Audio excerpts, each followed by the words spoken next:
One. All right, so let me start it off. Hello, everyone. My name is Joshua Haptold, also known as the Lens of Yashu, and today you are now watching the Families Against Gun Violence and Street Politics panel, a panel that digs deep into into the discussion of gun violence and street politics and how it affects the families of those affected. This panel is more directed towards what's happening in Toronto, but gun violence and street politics is also a worldwide issue. Today, I'm here with three wonderful women who are the mothers of sons that have passed away due to gun violence in the city of Toronto. Joining me as moderator will be Evelyn Fox, the mother of Kissinger Gun, who is also a community activist, anti-gun violence advocate, and founder of Communities for Zero Violence, an advocacy and awareness nonprofit agency that aims to take a holistic approach to connect communities in order to eradicate gun violence while supporting the victims and survivors. I would like to introduce the rest of the panelists in the audience. Joining us for today are Denise Stennett, or Denise Jackson, if you prefer that, who is the mother of Joel Stennett, aka Brampton, Ontario-based rapper Steno, and Juno Award-winning musician and motivational speaker Brenda McIntyre, the mother of son Quinn Taylor. Ladies, how are you doing today? Good, thank you. All right. All right. It's good so far. So I just want to start off with a land acknowledgement for Toronto. So we acknowledge the land we are meeting on is the traditional territory of many nations, including the Mississaugas of the Credit, the Anishinabeg, the Chippewa, the Haudenosaunee, and the Wendat peoples, and is now home to many diverse First Nations, Inuit, and Métis. We also acknowledge that Toronto is covered by Treaty 13 with the Mississaugas of the Credit. And I guess let's start it off. So, ladies, please introduce yourselves to the viewers and tell them more about yourself. What do you want to start with? I think let's start with Evelyn first, and then Brenda, and then Denise. Okay. My name is Evelyn Fox. I am the founder of Communities for Zero Violence. I created the nonprofit in honor of my son Kissinger, who was killed in September 11th, 2016, outside of 42 Supper Club.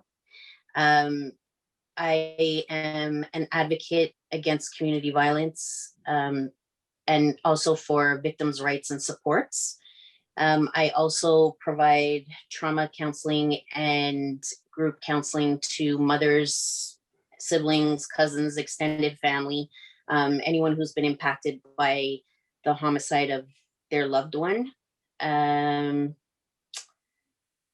That's, I guess, all about me.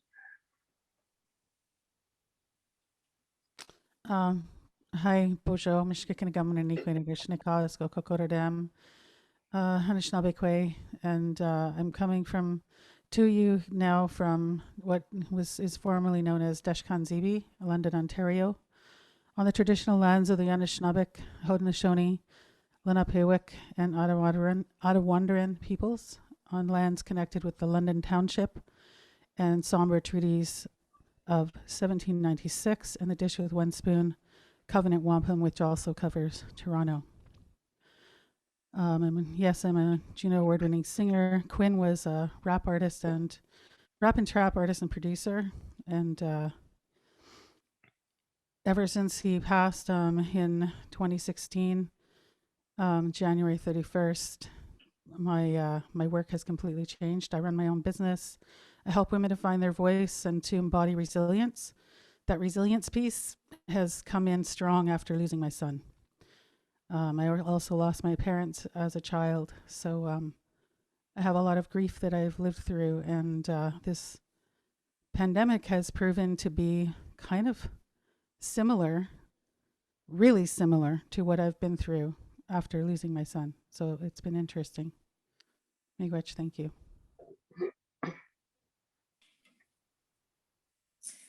My name is Denise Stennett. I was the mother to Joel Stennett, otherwise known as Steno. I lost my son November 30th, 2019.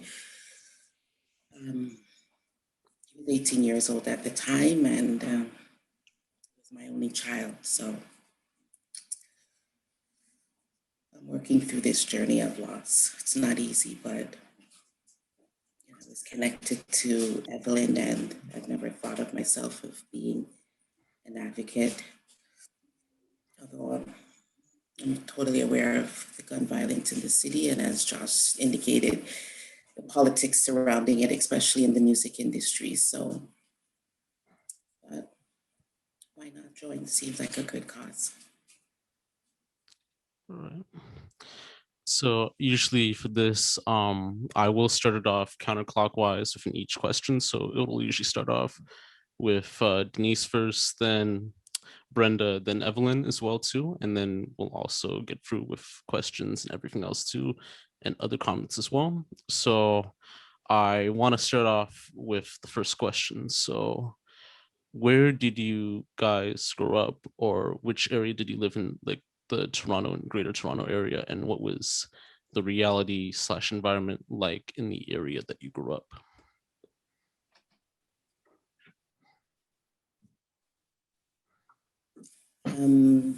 I was born and raised in Scarborough, far east corner, borderline of Pickering. So growing up, typical residential neighborhood. Back in my time, it was predominantly Caucasian at the time in my neighborhood. There wasn't a lot of Black people.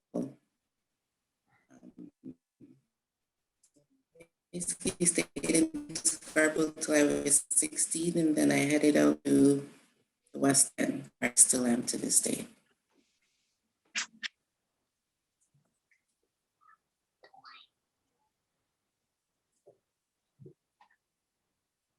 Is it my turn next? Yeah, it'll be counterclockwise. PTSD, so I may not remember some things.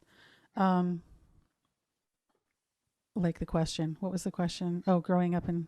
I didn't grow up in Toronto, actually. I grew up out west in BC and loved it there, but I lost my parents there, and so I moved here. And like my son told me one day that Parkdale, when we were living in Parkdale, that was like kind of the beginning of everything bad for his life.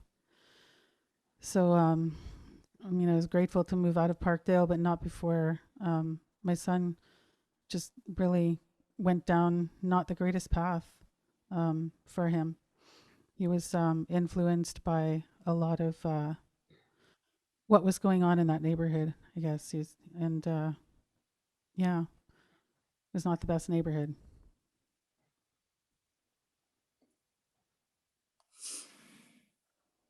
So I grew up in various places around Toronto.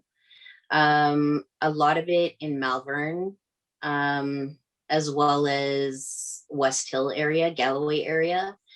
When I was around 18, I moved to Jane and Finch and was there for a while, for about 11 years, and then I came back to the Galloway area. So, but as a kid, I moved around. It's very different now than what it was when I was a kid. Malvern has like seriously built up since I lived there. There wasn't a lot of like all the mall and everything wasn't there when I was living there. Galloway has built up a lot as well, even since I was like a preteen. Even Jane and Finch, like even though there's still the same monuments there, it still has had like a facelift in the past, I would say 10 to 12 years. But yeah, like it's always had its ups and downs in terms of crime. There's a lot more homelessness across all three areas right now, and visible homelessness, whereas before you would never see homeless around, and if they were, you didn't realize that they were. There was no panhandling or anything, but there's a lot of it now.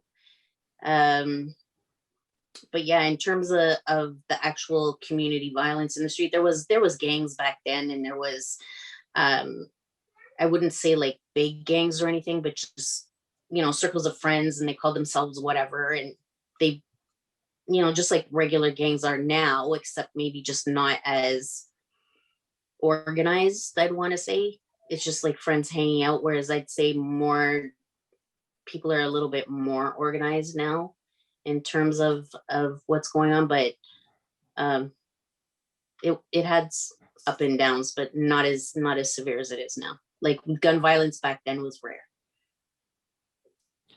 I truly understand. I just want to get to the next question. We I think we already like spoke more about that in the area. So for the people that have like lived in Toronto in that sense, so like usually in terms of the area, do you feel that the area that you grew up in, Toronto, or if you've moved to Toronto at a certain point, changed for the better or the worse? Or do you feel that the area is still the same in terms of development and such? We're still going to continue it like counterclockwise from what we have. It's just we have another participant who will ask like later in the interview.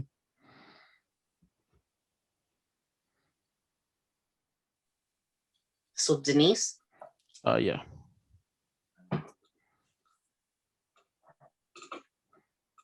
I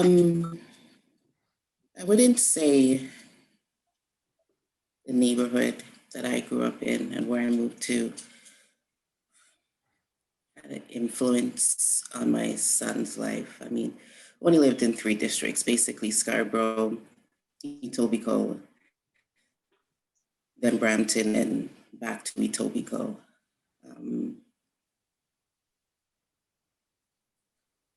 I think his exposure was more to the music, wanting to emulate, I guess, a lifestyle that he wasn't a part of. That seemed to be the draw. Going to school, obviously, you have different pockets of people as well. So you meet new friends. Even myself growing up, you meet new friends. Some people.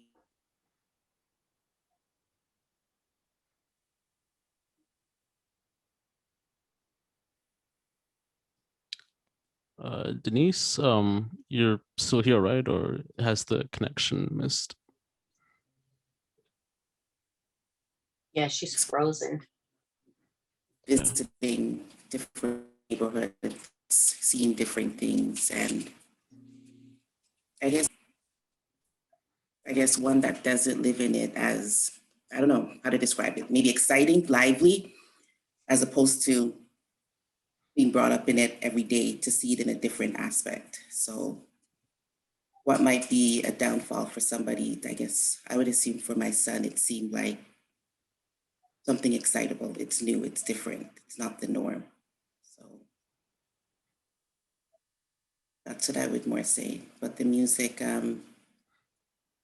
getting into it basically drew him into a different atmosphere and lifestyle and exposure. And fortunately, music influenced things that he rapped about, company that surrounded him, and so forth. And they say, bad follows you, essentially. So basically what transpired.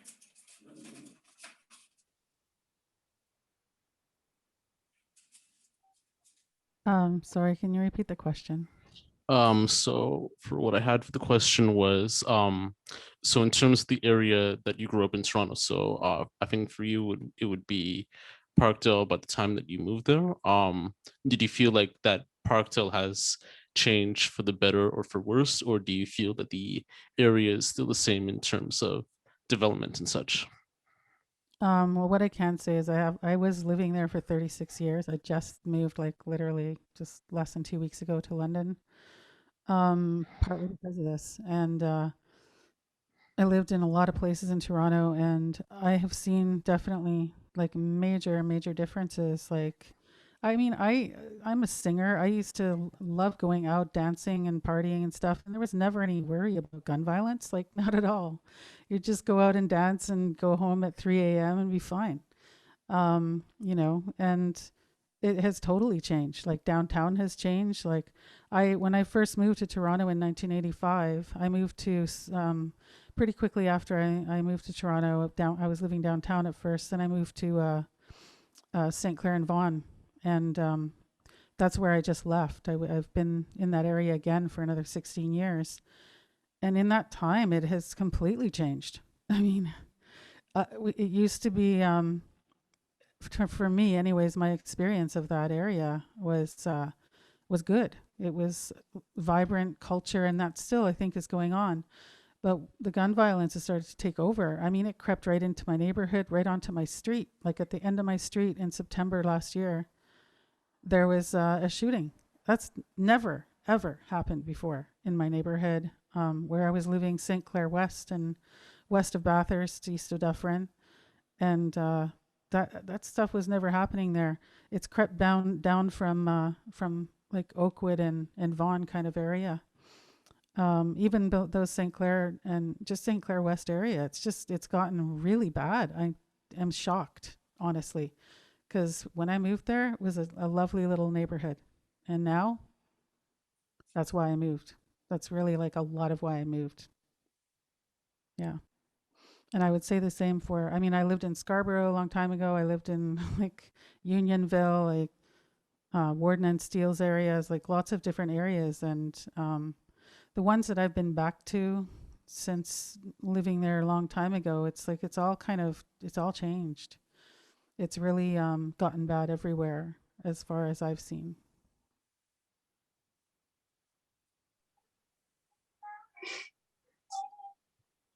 So in terms of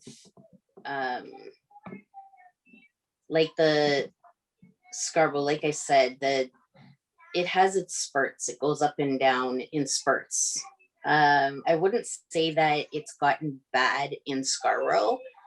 Jane and Finch, like when I lived in Jane and Finch, I felt safe all the time. I could walk home from the bus stop at 2 and 3 in the morning, and I knew people out on the street. I never had a problem. You know what I mean? Like I loved living there, and I knew all my neighbors. The community was like family. They looked out for my kids. So I really, and there was shootings there, maybe not in the same the same degree there is now.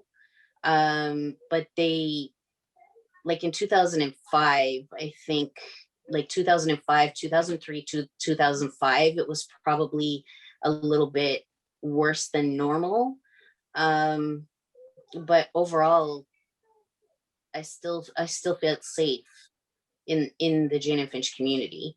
There was a shooting once down in the lane that this guy Warren, he was shot outside in the parking lot picking up his daughter, and his daughter actually was killed. I think she was like 3 months old, and she got hit by the stray bullet in the backseat of the car and ended up dying. So I mean, like, it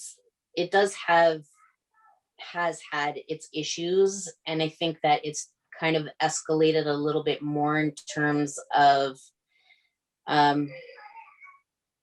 like actual targeted shootings, but it also goes up and down as well. Like it has its times where it's not as bad as the other, but at the same time, like we have to think about the demographic in itself, right? So you have Jane and Finch, Jane from Steeles and Jane all the way straight down to almost the subway. You have housing project after housing project after housing project after housing project, and it's like all in a strip. Whereas in Scarborough, the housing projects, there's one across Kingston Road and Lawrence, and across on the other side is Galloway, and then you have Danzig down by Morningside, and like they're spaced out. They're not really back to back, right? And same with Malvern. Like Malvern's housing is spread out as well, so you don't have as much dense social housing and poverty in those areas than comparison to Jane and Finch area. So I think that when you think about the density of poverty, you're going to get more prone to community violence, right? So yeah, but overall in Jane and Finch, I would say that I felt safe living there. I still have friends and stuff that still live there. So, I mean, I don't know. I think it's just the way that the communities are made up that they're prone to the violence almost. I see what you mean right there. I think just getting into the topics that we have involved, right now with the Suns. So just with this question right now, what would be your first memory or your best memory that would come to mind when it comes to your son?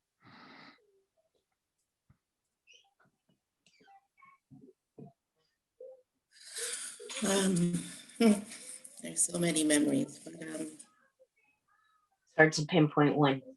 yeah. I think one that was really special to me is my son was 9 years old, and it was my birthday, and I woke up to breakfast. He made me pancakes, which because I didn't realize that he knew how to use the stove. But I guess by watching me all the time, he decided that he was going to do something. It took a lot of control not to be upset that, your son or your child is using the stove behind your back. But it was a gesture, and it's one that I've always remember. And it's strange that I actually took a picture of the pancakes and I still have it to this day. So that's one of the special moments is, when he got up and made me breakfast.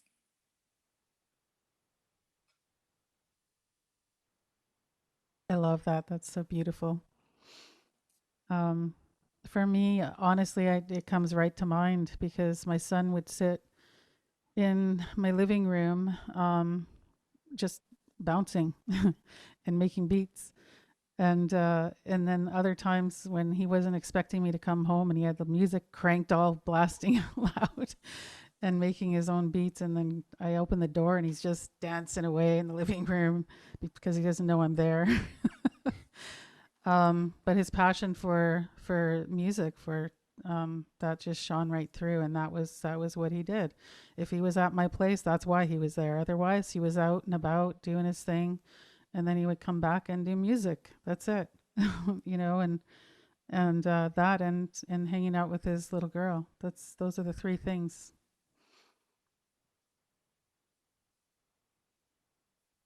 Thank you for sharing, guys. I have so many memories that it's hard to pinpoint one.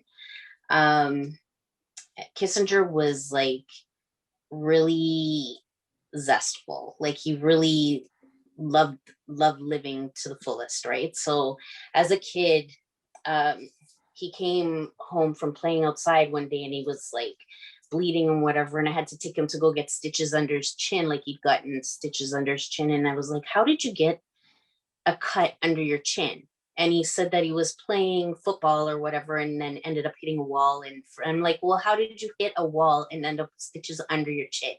It didn't add up, but at the same time I was like, okay, whatever, at least he's safe and there's no significant damage and whatever. And as he got older, we were sitting around talking, and he was telling us that I think my daughter said, so why don't you tell mommy that about what happened when you got the stitches under your chin? And I was like, what do you mean? And she's like, tell her. And he's like, well, I was running because connection, all the buildings are connected. So you can basically go from one building on the top of the roof to the next building, to the next building, to the next building, right? Until you come to the 40 turf and you have to get down and go back up. And he had been running across the top of the buildings, going from building to building, and then ended up running down by Needle Fairway, which is a tall building, but it has a parking garage that is kind of like low so that the kids can get on it. And he jumped onto the the parking garage and then jumped off, and the iron railing that's there, he slammed his chin on the iron railing. And like, I was like, oh my gosh, dude, like what would make you, what would possess you to do that? But all the kids were doing it. So it was like they would go up there and take the tennis balls, the basketballs, whatever is on there, and then toss them off and then play with them, right? But it, like, he used to do the most random, bizarre stuff just because he thought it was fun. It was hilarious. He was like a thrill seeker. That's more what it was, a thrill seeker. So that anything that could potentially be an accident, he would do it.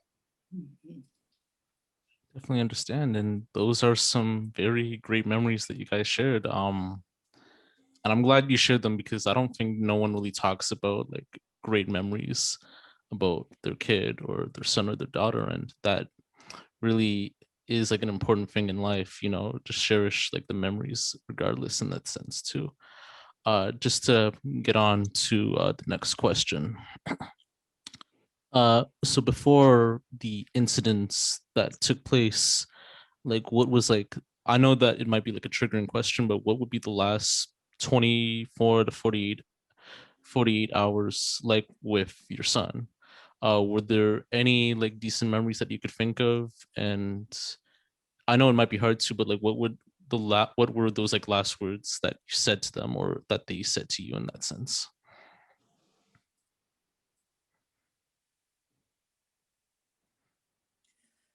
Um, our last conversation was it was a phone call.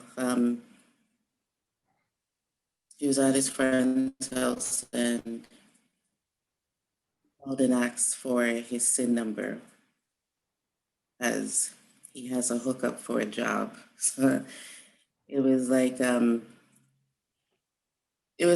boy, here we go again. Like, he's always looking for a job but doesn't seem to get the job. So it was basically a back and forth. I gave you the SIN number when you were 16. I told you to hold on to it. I don't know where it is. I took a picture of it because I knew this day was going to come where you're going to tell me that you cannot find the SIN number. So it was just back and forth. Well, can you find it? Can you give it to me? And it's like, I don't have it. I gave it to you. And he goes, but I know you have it. And it's like, no, I don't. And I go, do you remember when we went to the mall? I handed you your birth certificate and your health card. And I said, put these up. You need to start walking with the wallet. Like, you need to grow up, start acting like a man, right? You could drop down on the street any day and nobody would know who you are because you don't carry ID. And ironically, that's exactly what happened when he passed. He didn't have ID on him either. So that was our last conversation. And then it was just, where's this job and who's finding it for you? Oh, my friend said this company is hiring. And it's like, I go, everything is always a friend, a friend, a friend, a friend. I go like, can't you show initiative and get up and just look for it yourself? You're always waiting for somebody to hand you something. And it was kind of like a miserable conversation because we always go through the same argument all the time. You got to show initiative. Like, even with myself, I tell him the same thing. I can't keep babying you all the time. You got to learn to take grown-up steps and show that you're getting mature and you can do stuff on your own. I'm always there to help you, but I can't just keep handing stuff to you. So that was basically our conversation, which he doesn't like when I tell him show initiative and do something on your own. So it was weird, a typical back and forth banter attitude. And that was, yeah, unfortunately, our last conversation. Yeah, for me, it was similar, actually. And I can relate to the social insurance number. My son had ADHD. I do too, I think, probably. But so I don't even remember though, because it was like 2 weeks or so before the last time I saw him, because at that point he had found who he was saying was the love of his life, and he was very happy with her, so he was spending a lot of time with her and not at our place. And so like come home maybe for like a quick shower, maybe like do a couple of beats and then out and then go and stay with her. And so it was probably, something like, I feel like we probably had an argument about some whatever, didn't take the garbage out or something.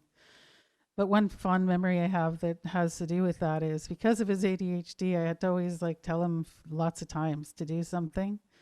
And it was just like getting on after Christmas time. We had the Christmas tree still there.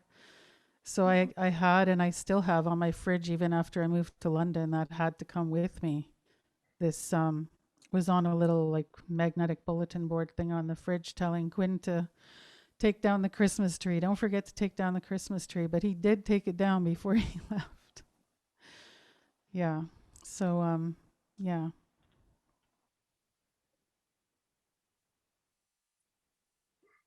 The last time I physically saw my son and spoke to him was on September 8th, 2016, which is also the last time I saw my one grandchild.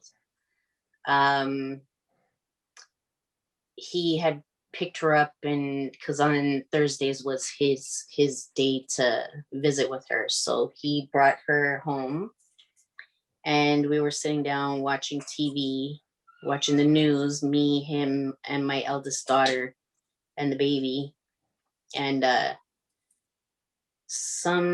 guess there was a shooting somewhere, and I looked at him and I'm like, well, you know what, whatever you do in outside there, make sure that you're not getting into any fights or arguments or whatever the case may be, because people don't argue and they don't fight with their fists. They use guns to settle their arguments now, because nobody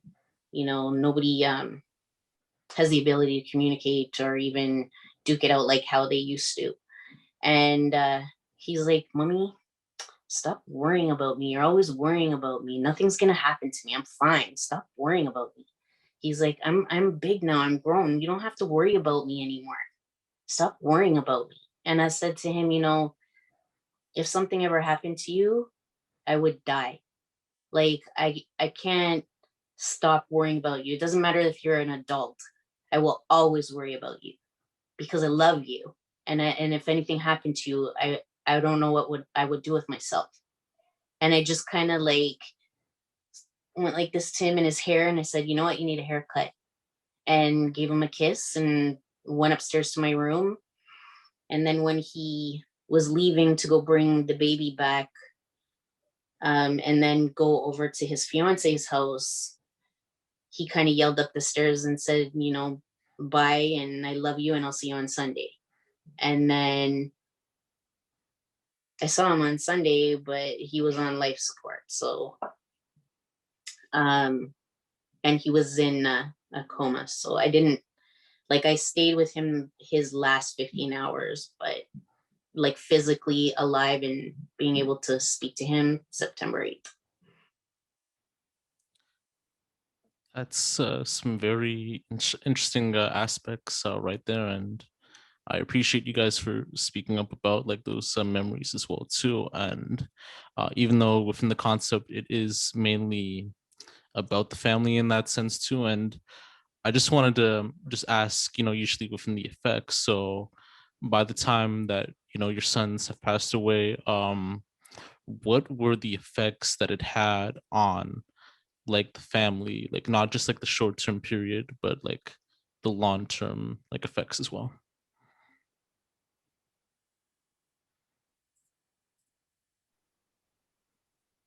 I don't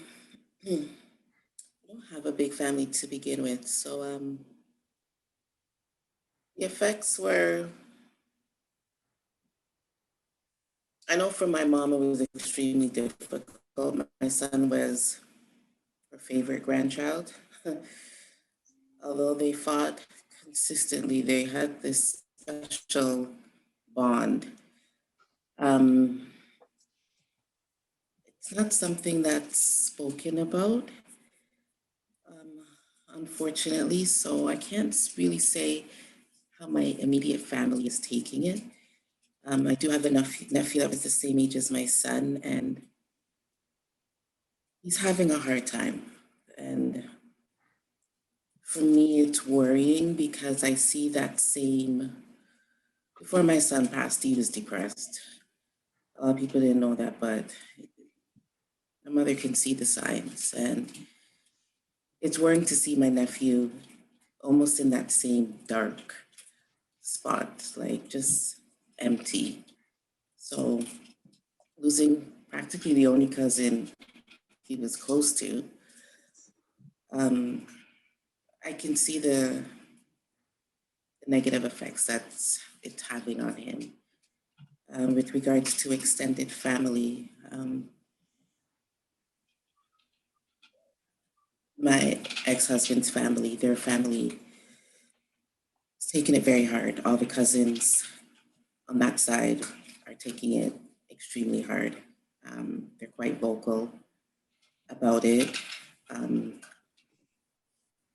His friends are taking it extremely hard, and it's hard as a mother to see other young adults struggling, whether they have parental support with regards to the loss, or whether it's just, oh, well, it's just another child or friend. You guys are just teenagers, so it gets brushed off. But it has taken effect on them, and being as young adults, although I call them kids, but they're all ranging from the age of 18 to 25, my son's different friend circles. They've all been very supportive. I knew my son had a humongous impact on many people's lives, like even people that he, like from grade school, that when we moved from one end of the city to the next, like I had people reaching out to me from 8 years ago, 9 years ago, telling me the shock, like the impact that my son left in their life. Like my son was very, very sociable, very friendly, he's funny. Like he was just the life of the party. He was the guy that you always want around. He's the joker, the fun guy, whatever. So, but he's also the helper. He's always encouraging people, always giving people advice. It's strange, he always put more into everybody else except for himself, which was his downfall. But everybody to this day is still having a hard time dealing with it. His girlfriend at the time, I know she's struggling. We talk a lot. I try to give her encouragement.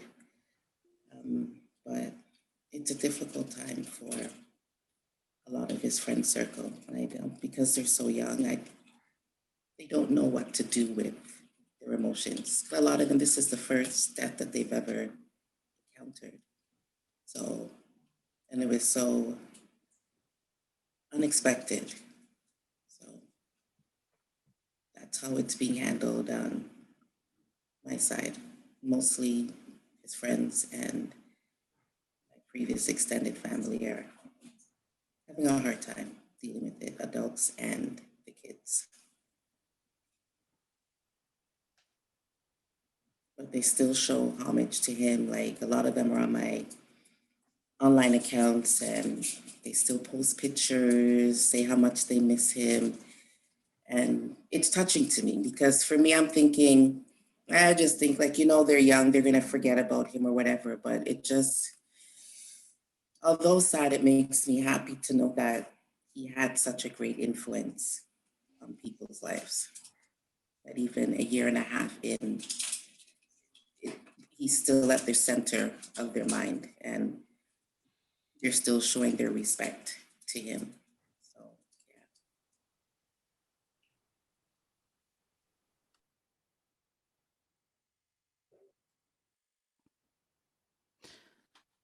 Yeah. So beautiful to hear. Yeah. And difficult for me. There was a lot of like family drama because I wasn't really connected to his father's side of the family. His father had been deported to Jamaica, and I had left him a long time ago, and so I was always raising him by myself from when he was 5. But something really amazing for Quinn, was that he actually reconnected to that side of his family because he really felt this strong pull, which now we know why. He wanted to reconnect with them, and he did. He found it just magically all happened, and he was able to reconnect with his grandmother on his father's side, and his uh, cousins in New York, and some other of his family, his other cousins here, and so I'm really happy for him that happened. But yeah, when something like this happens, people don't know what to do. People don't know how to deal with grief because we're not taught how to do that. We're taught how to push it down. We're taught how to move on, get on with it. Why are you taking so long? Like, that's just in our society. And so when we when we have something like this kind of a traumatic loss, then everybody is a mess, and communication becomes really difficult for everyone. Because, I mean, for me, I was in shock for a good 3 months. Couldn't really talk to anyone or do anything except for my support people. And, my daughter kind of didn't have me the way that she did. Like, I wasn't really there for her as much as I could have been if that hadn't happened. So it's like, what do you do? So, I mean, we had to get counseling for both of us. And it was just really hard for all of us.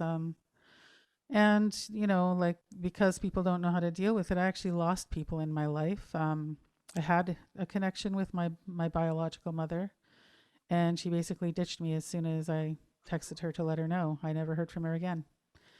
I had a friend in California, never heard from him again. And then now there's just no trust there in the relationship, now that he finally came back and apologized and said he was depressed. And when, like, I had an uncle that called me and he didn't know what to say or do, and people ask the weirdest questions. Um, like right at the vigil, someone asking me, like, oh, how did it happen? How many bullets? And it's like, excuse me. But people don't know how to react, and so they just react how they react. I'm a healer, so I'm kind of used to that kind of thing happening, and so I just have stuck a lot to myself, and me and my daughter just supporting each other, side by side, and just being there for each other, and we still are, and that's actually part of why I moved here too, to London. Is she moved out of Toronto first, and there were a lot of other reasons that I wanted to move, but two of the main ones were to be closer to my daughter, and also to get away from the Toronto gun violence, really. So I don't know, a lot of issues, because I'm Indigenous. My son was Jamaican and Indigenous, and we're both also Irish and Scottish. But on his Jamaican side of the family, they didn't understand the spiritual traditions, the cultural traditions that I have. My son hadn't. I mean, whose kid has a will when they're that young? Like, for what? So nobody knew what he wanted, and people were just saying what he wanted or what they thought he wanted, and it was just a little crazy. So it was hard. It was hard all along, all around, and it still is. But just because I've surrounded myself with a lot of support, and that is ongoing. Um, and that's the best I can do, and try and have relationships as the best that I can with the people in my life that are still in my life. And one of my son's friends, there's only really three of his friends that kept in touch with me, or that even knew me at all, honestly. And one of them, I feel really, the three of them, I feel really happy to be connected with them. But especially this one that I just saw before I left for London. I gave him some of my son's things that I still had, that I just felt it would be nice for one of his friends to have. And yeah, I'm grateful for that connection, because I know one day when the time is good for both of us, that we'll sit down, and we talked about this, that we will sit down, and he will share stories with me of his time with Quinn, and that means a lot.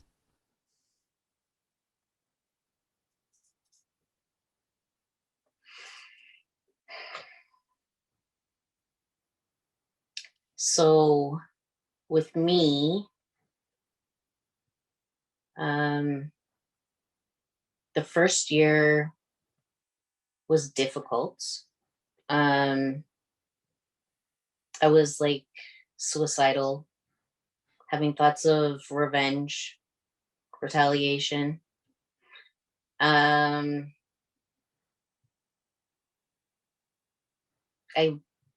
I was in so much shock that I couldn't even cry at my son's funeral. And as the time in the weeks after, like having the last moments play in my head over and over and over was tormenting. Like I literally felt like I was losing my mind. Like I really felt like I couldn't function. Like I was going from one place to another, but I couldn't tell you how I got there. Like I was just going through the motions day to day, but I couldn't tell you half or even majority of the stuff that I was doing because I don't remember. And your ability to even make a sentence is so limited. Your vocabulary, you're just even to try to find the appropriate words to make a sentence was difficult. After the first year, I would say, my family's close. So we kind of stuck together as much as possible to support each other. And we got counseling. But at a certain point in the counseling, it almost felt like it plateaued.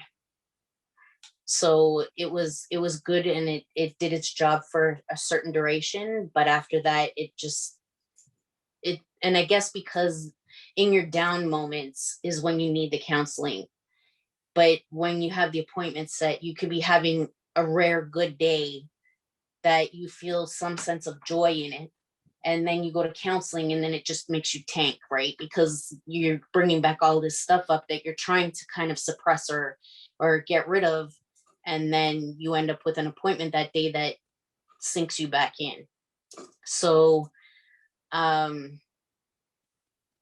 that was kind of difficult. After the first year, and like the first year was the same for almost all of my kids too. Like we had ups and downs, constant up and downs. And when I was down, my other kids weren't necessarily down. Whereas, and we all had different moments. We all supported each other in those different moments. And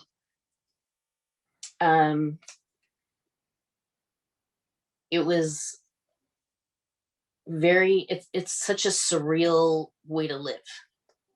And then after the first year, when you finally come out of shock, that's when like reality really slaps you in your face. So it's like your brain has a way of protecting you with the shock so that you almost don't feel the reality of it until after the shock wears off. And then I was like so depressed I could barely get out of bed. Like I couldn't think, I thought I would see my son in the streets, and it was horrible. And then I kind of disassociated myself away from everybody just because I didn't want to feel connected to anybody. I didn't want another person that I loved to be harmed or to be killed or whatever. So I kind of distanced myself so that I didn't have to feel pain all over again. And my nephew, who was with my son that night, he couldn't even be around me. Like just being around me used to make him depressed. And he couldn't be around my son's children. Same deal. He felt guilty and he felt upset. And even though he didn't have any guilt placed on him, he shouldn't, because it wasn't his fault and he's not the reason for what happened. He still felt a whole lot of guilt and literally could not be around me or Kissinger's children. And it wasn't until my younger son started really engaging in some serious at-risk behavior and getting arrested, that I kind of snapped out. Like it, because I really disassociated. So I didn't just the thought of it would like break me down. That if something happened to somebody else, like it really broke me down. So when my son started engaging in all these at-risk behaviors and stuff, it kind of popped me out of my cocoon almost. And like I had to be a hardcore advocate for him, and I had to be a hardcore mother for him, because I could really tell that like he was almost having the same thoughts as I was. So I had to kind of intervene and express to him the, like the thoughts and feelings that I'm having, and that he so that he doesn't feel alone. He doesn't have to think that he's the only one that feels that way, and that he's the only one that is mourning Kissinger to that extent. Because when stuff like that happens, you tend to be so engrossed in your own grief that you feel very alone. You think that, you're the only one who's grieving such a significant impact on the person that's lost. And even though he's my child, he was still a father figure and a sibling to his siblings. And like they have a significant age gap. So, and he took care of my younger two kids a lot. So for them, it was like losing a parent and a sibling. So it was, and then you have like his partner, Kissinger's partner was also like doing things she wouldn't normally do and trying to find a way to cope with what was occurring, plus trying to take care of 3 children by herself and having this new way of life on top of her grief. So it kind of really made me have to step up and, push my stuff aside to kind of take care of my son's kids and take care of my son's fiance and take care of my other son, so that something bad didn't end up happening, or trying to intervene and all that. And my son's best friend, his 2 best friends actually, one of them can't bear to be around me. It just is too much for him. My other son's best friend has been in and out of jail constantly since he's passed away. And so like there's a lot of at-risk behaviors type of thing. And even though I have supported him with getting counseling and that type of stuff, he's still, some people just can't seem to find the appropriate places or outlets to get all that stuff out, or they don't feel comfortable doing it, or they've never, they feel that it's taboo almost for them to engage in, just because they're male as well. Like a lot of males don't tend to see counselors or even seek them in terms of mental health, depression, post-traumatic stress disorder. Like my entire household, except for one person, has post-traumatic stress disorder. So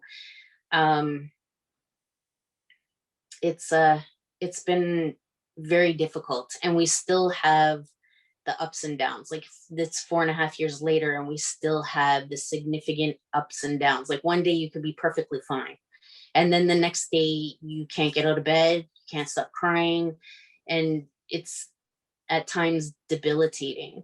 So it's I wish I could say that it gets better, but no. Like the communities for zero violence is almost like my saving grace, because it allowed me to put all of that negative energy that I had into doing something positive, because I I was going down in a very, very bad way, very, very quickly. So, and it's unfortunate because I can, like when they talk about, you know, the kids retaliating, all these youth that are retaliating for lost loved ones and lost friends, I totally understand it. I completely understand the thought process around it and the, like their impulse control, the lack of impulse control, because at any moment you could do something completely out of your character. Like that's how haunting it is for you. And the things going on inside your head are so overwhelming that it's hard to explain. It really is. But I totally understand the thought process behind it and the total unbearable grief that these young kids feel. Like if I'm a grown woman who has a mature brain and I have those thoughts, what are these youth having to deal with when they're at times using substances and their brain is not fully developed? Depending on how much trauma they have had in their lives, their brains have been impacted by the trauma, which slows down the growth of their brain process. So how can we expect that these kids won't impulsively act on their thoughts if they haven't even been able to process properly through their own trauma that they continually have? Some of these youth have had multiple friends die, multiple family members die. How does one get used to that? Like you can't, that's something you cannot get used to. How do you get used to that without having some serious, like mental breakdown? It's crazy. And I appreciate you ladies for sharing all these experiences as well, like on that whole aspect of how it affects the family, like in that sense too. And it's tough, you know, losing someone, and you know, it's even hard to like even think about it as well too. And I know that we've talked about, you know, like how it has affected, you know, the youth in some way too, but you know, and even like within the sense of peace, that there can never be like no justice, no peace unless you have a saving grace like a program. So even as far as like the long-term effects on that, do you feel that nothing has changed since that incident in terms of gun violence in the city of Toronto or even like in Canada? Or were there some changes that were in effect on that in that sense?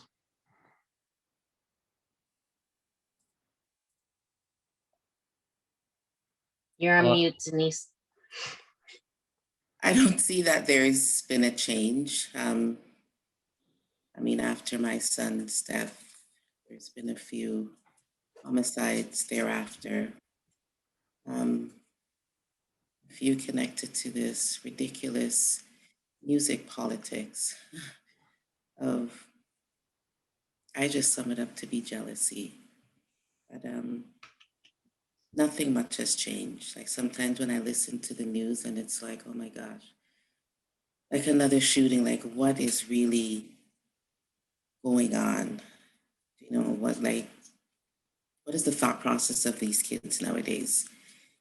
It's almost like, I don't know, like they're living out a video game. Like it's just literally a game. Like there's no feeling behind it, but it's saddening to know that it's almost like they believe that there's no hope. This is the only way. This is the only life that we can live. So it's sad to see that children feel that way. And I'm beginning to realize that it stems from all different walks of life. It's like it's expanding its wings to like encompass even people that are not or do not live in the inner city or grew up in the inner city. It's just, I don't know, kids nowadays seem to find this lifestyle fascinating. but have no thought process to the damage that it does to families until it actually hits home sometimes. But I don't see it's getting better. Like, we've had how many shootings in the past couple of days, so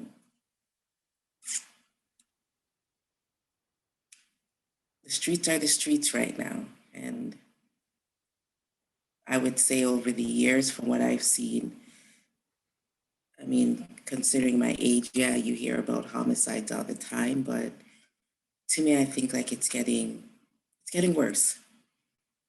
And it's even sadder when it involves so many children who haven't even begun to live their life or experience anything. So, yeah, not much improvement, if I can say. It doesn't seem like there is.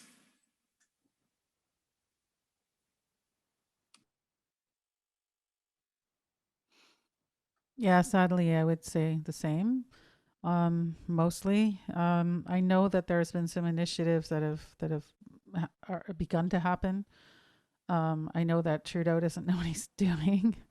It's not assault rifles; it's illegal handguns coming up from the States. So that's what needs to stop. And you know, the, there's the roots and even the seed of the problem is which has kind of come out so much during COVID times is systemic racism. You know, it's Black and Indigenous kids mostly that are getting shot and often doing the shooting. And you know, to Evelyn's point, it feels like that's where they get to that point that we moms have gotten to, where it's like, I mean, I was in court one day fantasizing about, oh, all of a sudden I had the plan. Oh, I knew exactly how I could just get him right now. You know, that kind of thinking is kind of messed up. But where does that come from, right? It comes from PTSD. It comes from pain. It comes from shock. It comes from trauma. And it comes from having so much of that you just don't know what to do. And that is so many Black, Indigenous, and people of color, and especially youth.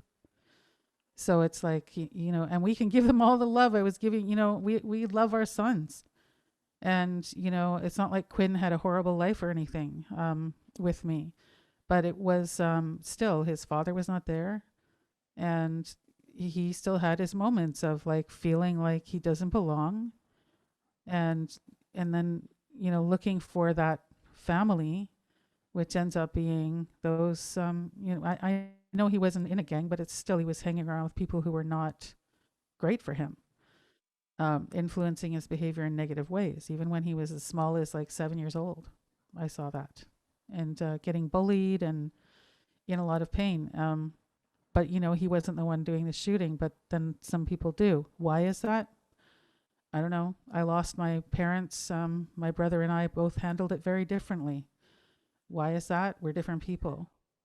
But the laws aren't really, it's not laws that are going to really change anything right now. The systemic racism needs to be dismantled, basically. You know, that's really at the heart of it, at the core of it.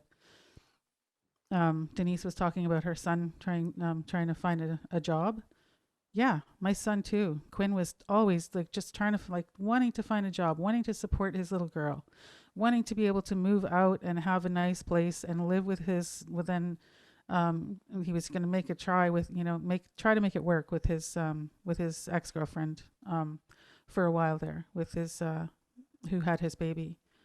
And it's like that whole scenario was just really hard on him, because every time he'd get a job, it was in construction or something.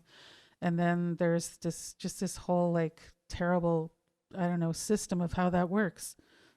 Where they just basically, as soon as you are about to come into having benefits with the job, they hire somebody else, right? And get rid of you. So it's just another systemic thing that happens. And you know, and then these kids are looking for jobs, and then it's like, well, where's the jobs for these people, for these kids who are gifted in their own ways and skilled in different things? where are the programs to help them to train and to get, you know, apprenticeships and things like that? There are some of those programs out there. But I remember too, my friend telling me that is a social worker. Oh, I don't know anything about these politics, but through her, I learned a little bit that, you know, it's not like my son maybe not being in a gang, but if kids that are in gangs or afraid of the gangs in their neighborhoods or whatever aren't going to leave, they can't leave. So if there's programs, but they're over here, they can't go over there. It's not safe. So that needs to change, you know. And I know that the government or whatever, there's some after that meeting that happened with I think Evelyn was there, and I can't remember who else was there right now. But Louis was there at the city hall for the public health. Like, I know they're doing some things, they have some things started, but that all takes time too. And meanwhile, more babies are dying. So it needs to speed up, you know, less testing, more doing, more helping. Yeah.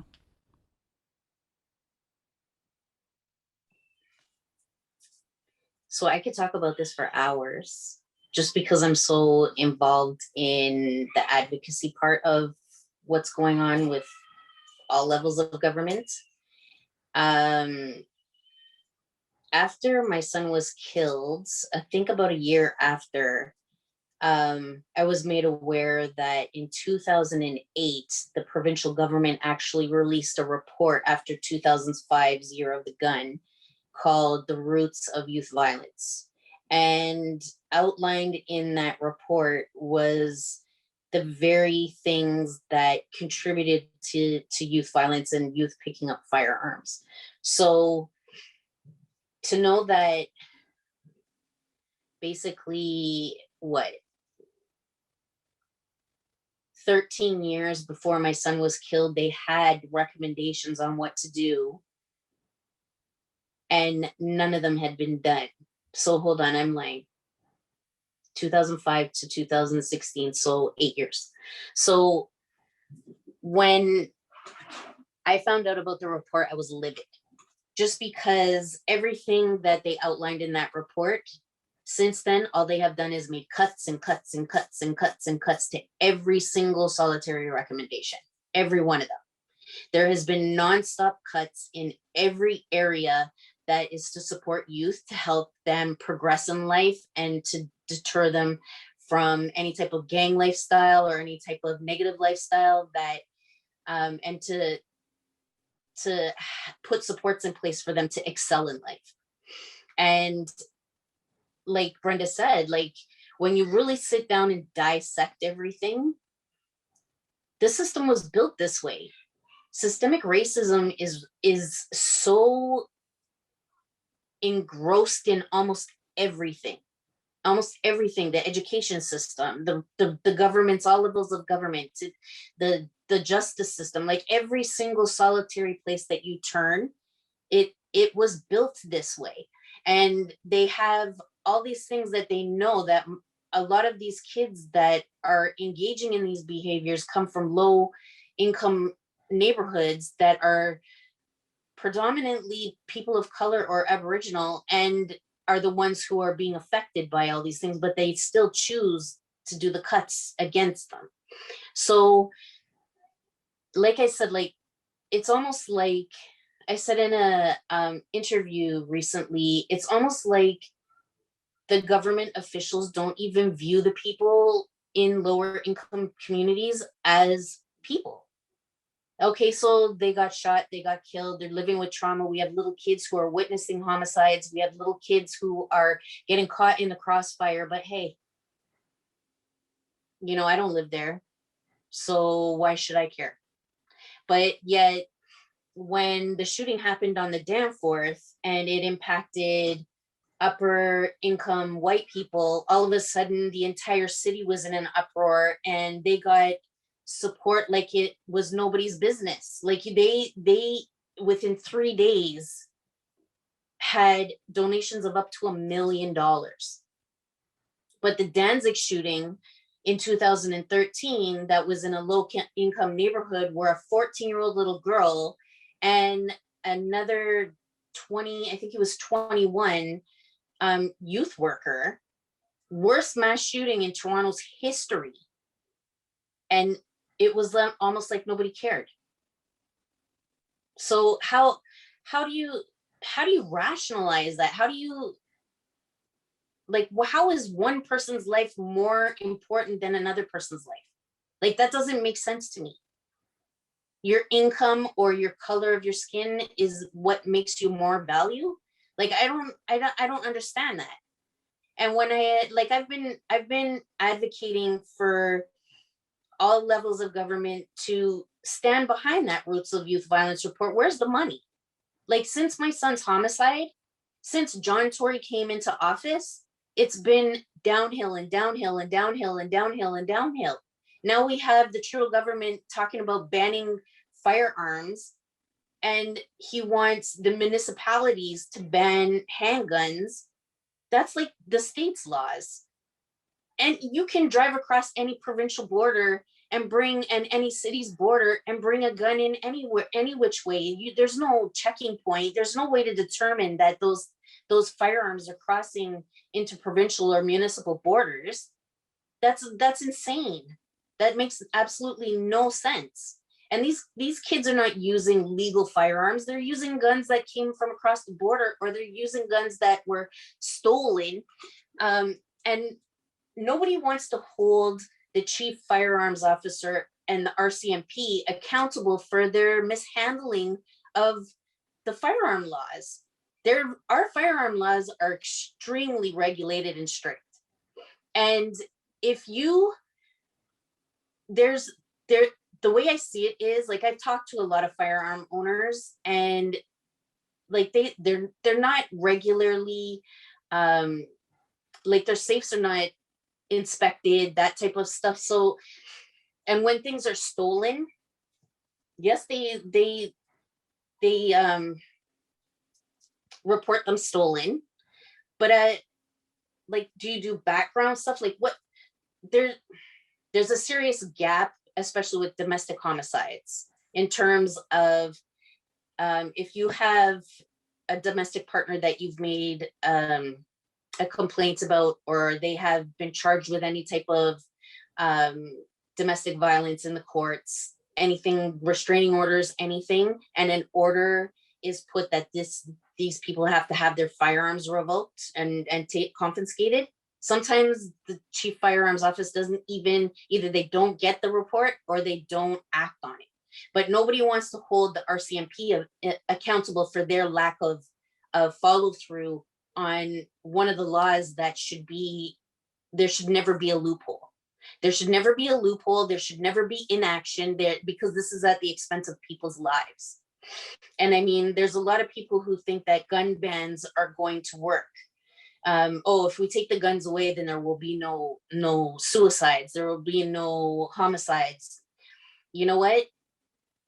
If your root issue is not dealt with, it doesn't matter what mechanism you use, it's going to occur. And for homicides, it's probably going to end up being more brutal, because people are, and it's going to be more personal, because people are going to have to pick up something else to do whatever it is they have planned to do. And I mean, like you can't eliminate a problem by taking a tool away from it, because the tool is not useful unless you're holding it, unless you have that bad intent behind it. So if we're not addressing the roots of the issues, then nothing is going to change. It's just going to get progressively worse. And if you take a look now, like my community where I used to live, Connection, is being torn down. It's being torn down, and they're putting up 3 condo buildings, which have, I believe there is just over a quarter of those units are going to be subsidized units. How do you tear down 100 and something units and give only like 60? Where are all these people going to go? You haven't built any housing. You haven't repaired any of the subsidized housing. They're decrepit. They're not livable spaces. We have tons and tons of homeless people in encampments who can't find housing, and you're building condos. Why? How does that make sense? When housing is one of the root issues, poverty is the most significant issue in that Roots of Youth Violence report. Lack of housing, systemic racism, education to prison pipeline, the education system not being able to, they have overcrowded classrooms. They don't have child youth workers accessible in the schools. You are suspending and expelling children who have mountains of trauma that they've been dealing with, and you want to label them as problem children instead of dealing with their issues. Or you want to label them by getting them assessed as like ADHD or whatever type of developmental delay you can think you can come up with, because it has signs of what post-traumatic stress is presenting. So there's nothing. In the past four and a half years since I've been advocating, we did, like Brenda said, we went to the Toronto Public Health and they unanimously deemed gun violence and community violence as a public health issue. But what's been done since then? They've created the Community Healing Project, which is good because it goes through the various communities across the city, and they do peer-led healing with the youth, which is, and it's a very good program. I've actually sat on in it and taken part in one of them. It's a very good program. But what else? What else is really out there? The provincial government took away the compensation for victims of crime. And even if they did have it, anybody who was deemed as being part of their homicide, so say they were gang related or they got into a fist fight and ended up getting killed, their mother was not allowed to be compensated for their death. Why? Who are you to determine who's worthy or not? We still have the same pain. If a kid is in a gang, does that make their mother have less pain than the one who doesn't? We all love our children. The only reason the children are getting into these types of things is because sometimes some of these mothers or single parents, they have to work 2 and 3 jobs just to survive, just to pay housing costs. That doesn't even include the food. And then these kids see their mother struggling and want to make money to help their family. So what do? There's no opportunities. There's no jobs. What do we expect them to do? So I mean, a mother whose child is in a gang doesn't hurt any less than any mother whose child was not in a gang. So I think that was unreasonable, but nothing has been done in the past 4 years. Nothing. The gun ban is to appease the higher income people who really don't have an understanding of what gun violence entails, and they just don't want to get caught in the crossfire when there's a daytime shooting and they're out and about doing their thing, right? So no, nothing has been done. And those are some very thorough responses from all of you as well too. And I think it also like dives in like with a variety of the stuff that has been talked about, such as like even with gentrification and also within like the basic factors as well. So I think right now too, if you want to add some more, like even within the concept of gentrification, you know, as you said, with your townhouses being torn down, Evelyn, and like everything else too, do you guys feel that gentrification played a part in the rising rates of gun violence, deaths, and like poverty in like subsidized areas?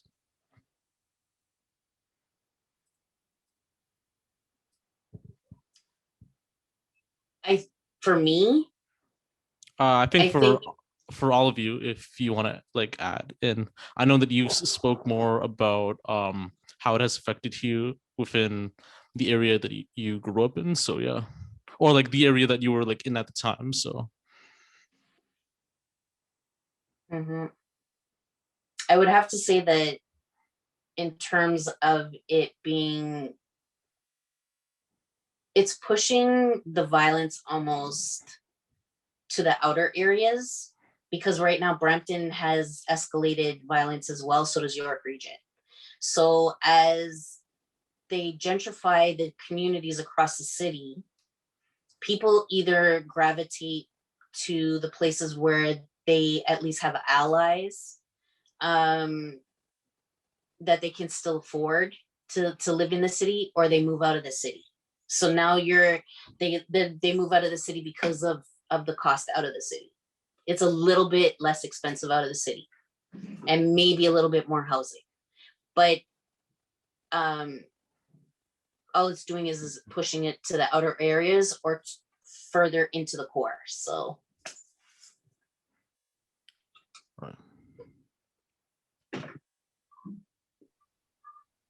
Yeah, for me, I don't know if I have much to say on this topic.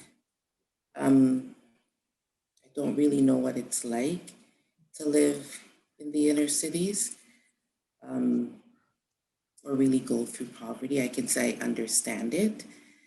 But I agree with Evelyn with regards to there's not enough channels, services available to aid these children. And even beyond aiding the children, sometimes parents need education as well. I mean, living in poverty, I can imagine it's depressing at times, knowing that you're struggling to make ends meet, to feed your children. Maybe counseling and stuff to uplift their spirits, help them find better jobs, education, schooling, what have you, to improve their lifestyle, then in turn improves the home. Right? But if mom is struggling, kids are seeing that mom is miserable or agitated. I mean, it just trickles down, right? Kids see it. And then, as Evan was saying, like, what is the alternative, right? When you look at your parent who's struggling, and then it's like, they think, well, what hope do I have? I've lived here all my life. So, what really is out there for me? Some kids are not exposed to a better life or what it is to live a better life, right? And sometimes, even as simple as a field trip, to go to a different neighborhood to say, you know what, your life where you are is not who you have to be. This is how other people live, and this is how they accomplish it, or this is how they came to be able to live this type of lifestyle. Show them what could be, as opposed to them just being consumed by just their environment of where they are. Shifting them from one place to a next, it's not gonna help. I mean, I lived in Brampton for a short term, and what they did with Brampton is you just shifted the problem to a residential neighborhood. So you took people out of, yes, housings that's falling apart and put them into a nicer complex. But you haven't addressed the mentality that they have, right? If you haven't addressed it to show them you don't have to be this, then all they do is just do the same problems within their nicer neighborhood. And then what it does is infiltrate the rest of the neighborhood. So then other kids look at it and say, oh, hey, or whatever. Or kids that are not exposed to that lifestyle now become exposed to that lifestyle because the same people are there. So changing their housing, yes, is a nice thing to put them somewhere nicer, but if you don't change the thought process and give them tools of how to manage and how to come out of poverty, then to me, it's just like, it's a waste. It's just like a cover up. Well, let's make it look like we're doing something when really and truly, you're not really doing something. You're just shifting the problem somewhere else. And my short time in Brampton, like when I lived in Scarborough, it was more quiet. So I was out by the zoo side. So I mean, it was just quiet. So to say I experienced violence or what have you out there, no. But I ventured out to other neighborhoods because of where friends live. And it's like, yeah, the atmosphere is day and night, even the surroundings, people's mentality, right? And if you don't change the mentality or the thought process, then there's really not much you're going to accomplish, whether you ban guns or not. If somebody thinks that their only lifestyle is to be in poverty or is to engage in criminality, then banning guns, moving them to a nicer area isn't going to change that. And I think that's more social services are more needed. Even if you do want to move somebody, then provide services to them to show them this is why we're doing it. This is what we would like to achieve, right? There's many people that, yes, because of poverty, because of how they work, going back to school seems like an impossible task. If I go back, then who's going to pay my bills, right? If there was incentives of you register into a program, your expenses are paid, then at least after 2 years, you can say, well, you've produced a person that can contribute to society. And with them getting a better job, maybe it'll make them look on their life that they're living as, oh, I can come out of this now because now you gave me the tools to elevate and educate myself. So a lot of masking is going on with what they want to do to help. For me, with my son, and as Brenda mentioned as well, systematic racism is unbelievable. Like I experienced it just briefly in my teenage years when, although I was doing the academic level, for some reason, the guidance counselor felt to tell me, well, have you thought about going into a more administrative position? And it's like, how do you present that to me when my grades don't even show that, right? So it's like when you're held down, and that affected me because I actually dropped out of high school for a year. And I said to myself, no, I'm giving in to what they want, which is not for someone of color to elevate themselves. So I went back, but it took me a year of giving up to realize that I'm giving in. And for my son, school supports were not there. It's almost like I'm fighting a whole system by myself, which becomes virtually impossible. I had a child that was frustrated with the school system, no matter how much effort I put into to get him accommodated, to get certain things put in place, to have more communication with me. Let me help my child because I'm willing to advocate for my child. And it was an uphill battle that basically solved nothing. I got a child that came out more distraught, depressed, and frustrated with the whole system that nobody's willing to help. I was put myself in a situation where I was borderline ready to lose my job because complaints were always coming in. Denise is always on the phone. Denise is always rushing to leave. There's always an emergency because I was that parent that wanted to advocate for my child. So any issue, I gotta go. And I'm going down to the school to try and fight a separate issue. And sometimes if the educational system just work with parents that are willing to help their child, it would make life so much easier. Because I watched a child that was enthusiastic about education. He was good in school, to a child that just basically plummeted because everything that he tried, everything that I tried, it was just like a backlash. Well, that's not available. That's not available. Well, your child is not exhibiting these symptoms or he's not doing, and it's like, it's almost like the system is set for you to create a child that becomes a monster in order for them to get help. When there's parents that are trying to alleviate what the end result is, but they don't get that assistance. And that's essentially, for me, it's not about living in the inner city, but it's about fighting the school system to get support for just basic stuff. To me, it was basic, right? When you have a child that's disorganized, forgetful, simple thing as to the school. When I call in, tell me what's needed. Tell me what the assignment is. If I know what it is, then I can sit down with my child and it will get done. But if you leave it to him knowing that he lacks certain skills, then you're setting him up for failure. So when you don't give me that assistance, you feel lost and helpless as a parent to say, I'm doing all that I can, but short of quitting my job and sitting in the classroom with you to know everything that you're doing, it's like there is no outlet.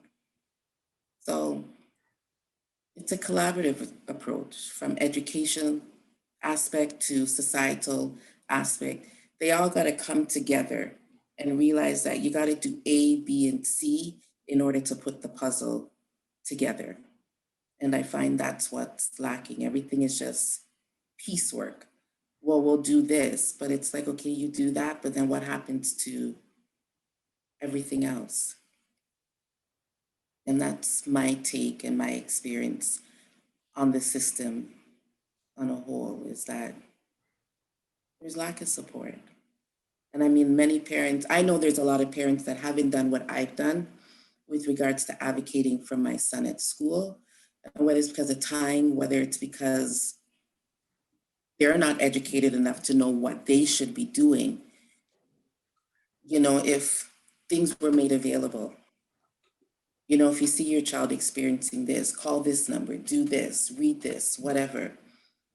For me, I mean, I'm well versed in the system and I'm a first generation here. So I went to high school here. I went through the school system. So for me, I'm familiar with it. But for other people, I feel it for them that who are immigrants to this country, you assume that what your child is getting is all that they're supposed to get. So if you don't have that firsthand knowledge or somebody guiding you through the system to say, you know what, you know you can ask for something more, you know you can fight for your child, you know you can say this, they just go along with everything, which is in turn another way of keeping our kids down when they could be productive citizens in society. But when you're fighting a whole system, I experienced burnout trying to fight for my son. It was overwhelming to the point I can't sleep, can't do anything, can't focus at work. And it's like you're so frustrated. It's like you're fighting, and you're getting nothing back. So it takes all areas to fix the problem. You can probably never alleviate violence or criminality, but we can do a lot better than what's going on right now. Like when you see the problem stemming from not just inner city to suburban areas, it's like, do you not realize that this problem is evolving?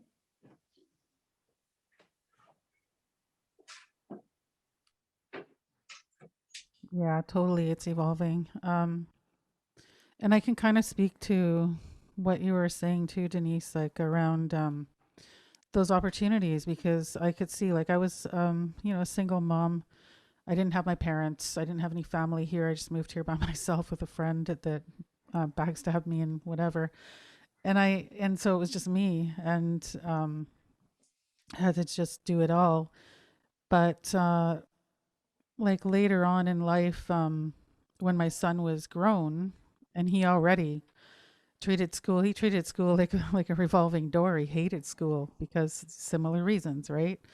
They didn't understand, and you had to advocate to try and get things, in his favor, so that he could actually do what's required and feel good about himself in that system, which never really happened. So he just left school, and that's that.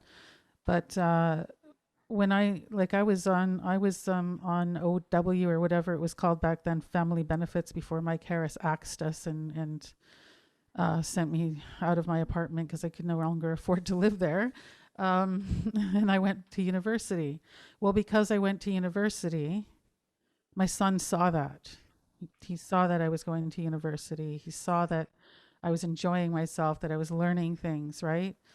And that was when he was like 9 or something. He was coming into the culture when I was learning about my own culture and my indigenous side. And he was getting support there from the men just, really appreciating him and letting him know he belongs and that he's such a good person, and all of that made a difference. And then going, forward, then the school system, really, that's where all the bullying started. And that was around when he was 7 too, and he was, young, just already getting bullied, and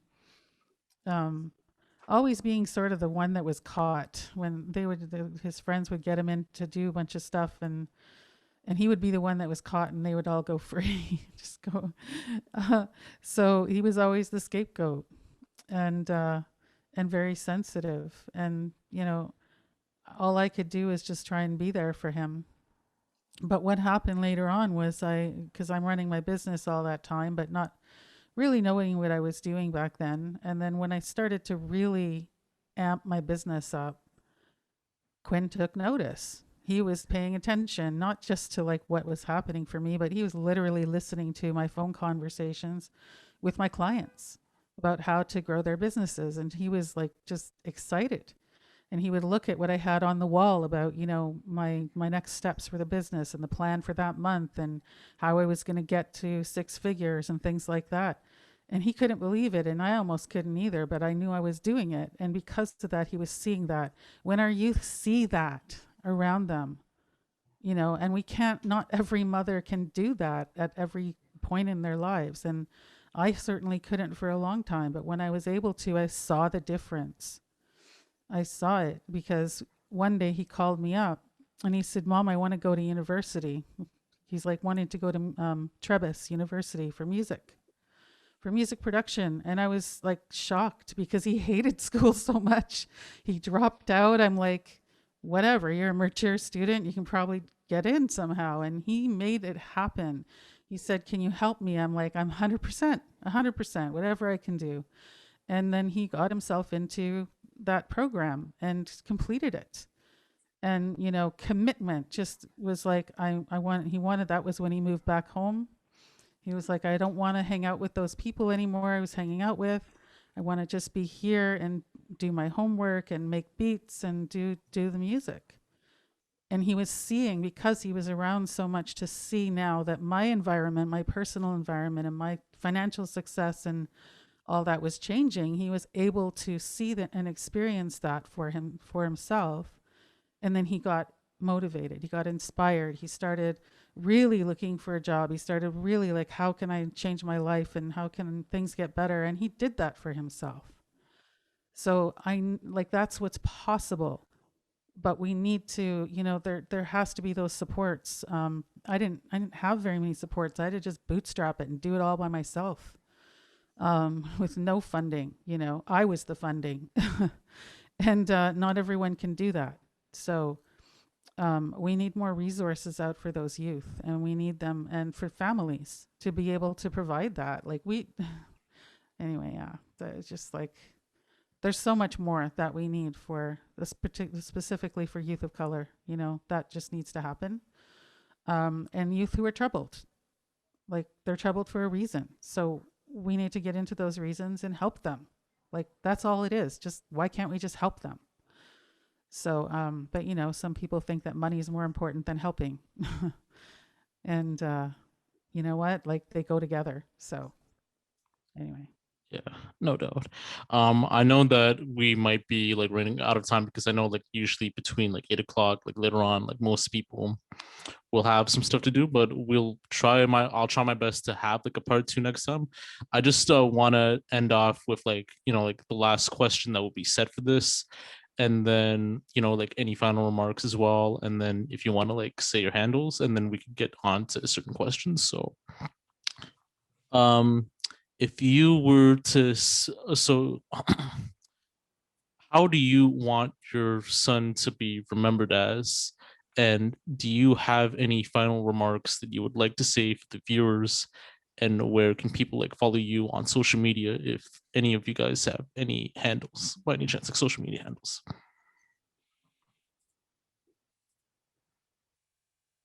Denise?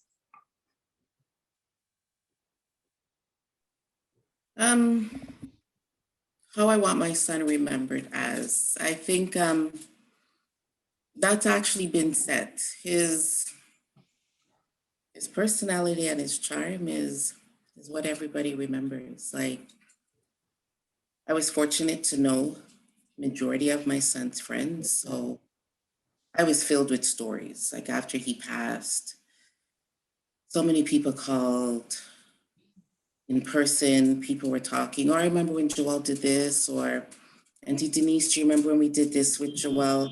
So they're already filled with happy memories of him. And I'm glad I got to hear some of them. I've gotten a lot of pictures, a lot of videos, although you take your child everywhere and you drop them off, but you don't really know what they're doing inside per se. So like I have videos of him dancing, acting the fool. So they created even more memories than what I had. Like I have memories of my son from mother's son, but they gave me memories from his everyday life when mom is not there. So I know from things that they've said, gifts that they've given. I had one, his friends, she wrote me a letter. It's so weird because they got in trouble when they were in grade 8 and she apologized all these years later. Sorry for the stress that she caused. And it's like, to me, it was like no big deal. It was the school overreacting and whatever. But then in her letter, like she told me all the things that my son did, like he helped her through her having suicidal thoughts or whatever. And it's like, you know your child is great, but then you hear other people saying it, it's like, oh my gosh, like, how could this child ever feel depressed or like go through these low moments? But then you think about the outside sources, as I said, with the educational system, it just shattered his everything, his psyche, his esteem, everything. But he'll be remembered as a child that, yeah, was loving, always cared about people, always put people first, always too trusting of who he thinks was his friend. And mom never knew. My intuition is always off, but my intuition was always correct when something comes up. So I know that's what he'll be remembered as an amazing, amazing child, cousin, friend, everything. He's touched a lot of people's life. Adults have come to me and have said things that he has done. So And where would people would follow you on, like on social media, if you want to like give your handles or anything like that? social media is Facebook is my actual name, so what you guys see, and social media is DEE underscore JAM as in Mary S. So, and it's funny, I created that handle a long time ago, and I don't even think my son actually realized that it's my name and his name, his initials combined. Because when I told his friend when they all found me, I go, do you guys realize who Jams is? And they said, no. And it's like, don't you guys know Joel's name? And they said, oh my gosh, like we never actually put 2 and 2 together. And I was like, yeah, it's my name and his name combined. So that's how you can find me. Instagram and Facebook is my actual name.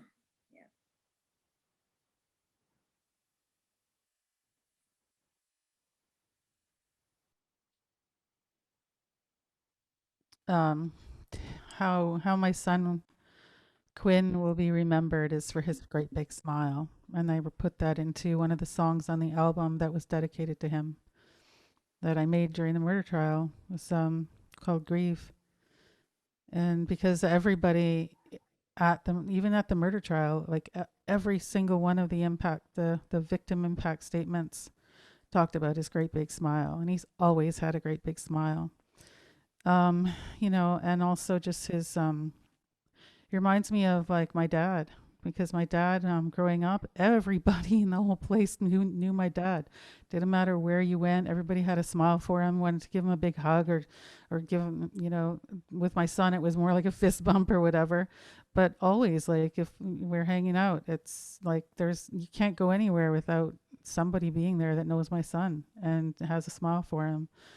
So yeah, I mean, his smiles and just the way that he was as and also his intuition.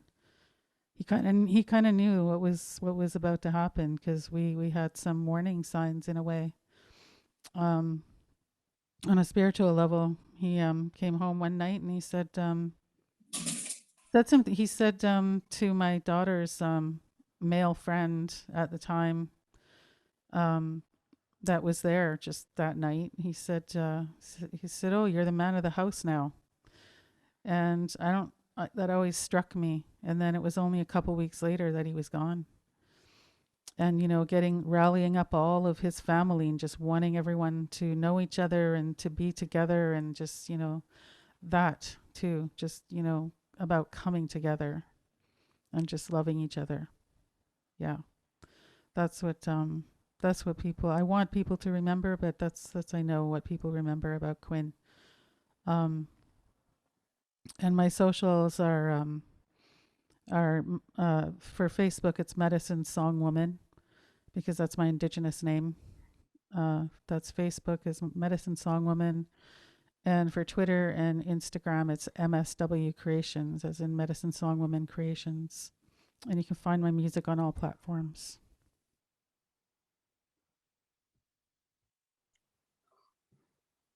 So Kissinger will always be remembered as the big voice in the room, the one that the kids absolutely loved, because anytime he was around, he was like a big kid. So very vibrant, and he had a very boisterous personality, and the kids loved him.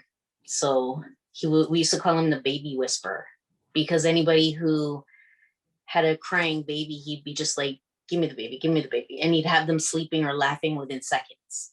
So he was one of the most amazing fathers that I have ever witnessed in my life. So, and he always had that type of paternal instinct in him. Just loving, and the one who always made you laugh. He didn't like sadness. He wanted everybody laughing around him. So he was like a big joker and completely accident prone. My gosh. Stitches, broken bones, you name it. This kid, like, he ran into a tree once, turned around and ran into a tree, and ended up with a cocoa on his head. So he was just very accident prone, but very, very funny. Very beautiful soul.